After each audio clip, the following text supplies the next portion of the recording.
Welcome into another video, guys. This time we're going over 3 losers that I see from the NFL draft. I picked out these guys and I looked at it. I was kind of really disappointed. I know probably a lot of you guys are already knowing what I'm about to say. Let's just go hop right into it. Talk about the very first guy that was probably the biggest loser that I've seen all over the internet. And as soon as I saw him drafted, I was just devastated. And that's Kenneth Walker. They ended up taking Zach Charbonnet in the draft.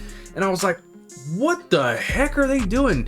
Kenneth Walker was drafted last year. He showed very much promise. I mean, he was an exciting player to watch. He's over there. He's just running around, touchdown. And now they got Zach Charbonnet, who is pretty much the same running back as Kenneth Walker. So I'm like, what the heck? Now for the NFL, this is great. They're going to have a nice 1-2 punch in Kenneth Walker and Zach Charbonnet. I even like the guy that got it at the end of the draft, Kenny McIntosh, as a third down back as well. But all of this is just going to eat in the time of Kenneth Walker. So if we're just focused on fantasy football, this was a terrible landing spot, not only for Zach Charbonnet, but for Kenneth Walker as well. So I was excited about Zach Charbonnet coming in, not anymore. I was excited about Kenneth Walker coming in, not anymore.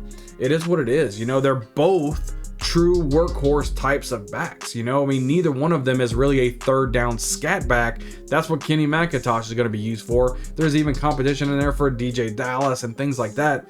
It's just going to be a big old headache week in and week out. You're not going to know what you're going to get out of Walker. He's going to have some great games, absolutely. He is the #1 running back for this offense. But Zach Charbonnet, don't get it twisted. If he's going to get 12 touches a game, it's going to happen, and it's just going to eat into Walker's capabilities. Now, I think even if they get into the goal line, it may be more of Zach Charbonnet time than it is going to be Kenneth Walker time.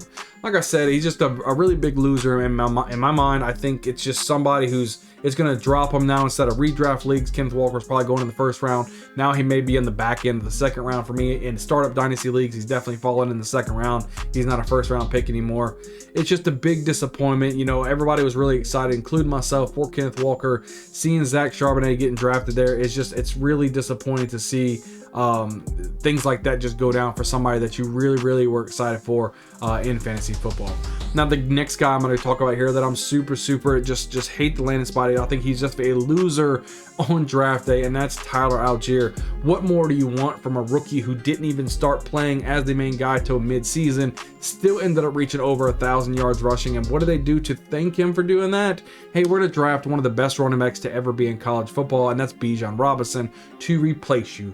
Go sit your butt on the bench, Tyler Algier. This guy is somebody, again, who was kind of higher on my draft board. I've had to drop him down because now Bijan Robinson, who possibly could be a top 3 running back in the NFL for fantasy football purposes in 2023 in his rookie year, it just completely siphons away Tyler Algier. I mean, they had the second most rushing yards per game in 2022. And that's good. I mean, like I said, it's great for Bijan Robinson. It's just terrible for Tyler Algier. Will he still get some work? Yeah, he's going to get his touches, but this is the Bijan Robinson show now. So if you had Tyler Algier anywhere on your radar, I would suggest you just dropping him down. He's not going to give you the production that you expect to have from a running back like Tyler Algier, like he gave you at the end of last season. He's going to be pretty irrelevant. You know, as long as Bijan Robinson can stay healthy, Tyler Algier is going to be completely irrelevant to your fantasy team. So somebody that just don't look to draft him because you don't know what you're going to get. If you can get a late round pick for Tyler Algier, it'd be great. If God forbid Bijan Robinson does end up getting injured, Tyler Algier will be definitely a top 10 running back at that point. But you can never hope for injuries and never expect injuries.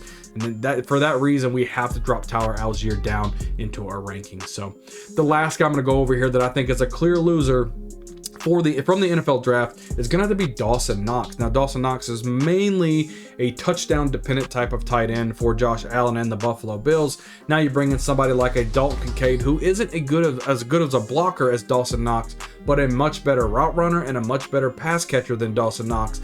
I think he is going to be the bona fide option there after Stephon Diggs in this offense. I think he's just somebody that you can kind of depend on week in, week out. I think he's going to get his touches. I know rookie tight ends, they don't always amount to anything. But I think in this case, just getting the sheer volume that I think Dalton Kincaid's going to see over the middle, I think is going to be worth him being some type of fantasy option. I think he can not maybe produce Kelsey type of numbers because he isn't the number one go-to guy, but he can run his routes like Kelsey. He can get in and out of his breaks like Kelsey. He can catch those touchdowns like Kelsey. He was my number one tight end coming out of college football this year. A lot of people had Michael Mayer, but I definitely had Dalton Kincaid, and I think Dawson Knox, it's just a big blow to him. I already didn't like him last season. I put Dawson Knox as a bust because he was just so touchdown dependent. I was actually right on that point. Dawson Knox again, complete going to be a bust this year. He's going to be overdrafted.